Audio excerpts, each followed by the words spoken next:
Hello, I am Renjitha and you are very welcome to join my class of one-stroke painting technique. This class is created to inspire you to paint flowers and leaves using simple methods.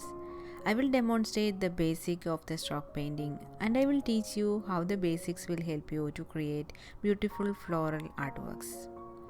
I will also include small projects for you to try with step-by-step instructions and downloadable worksheets.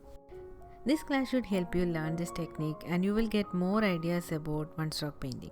And also I included what are the materials that you can use to create and practice the stroke painting, including brushes, papers, drawing tools and palettes.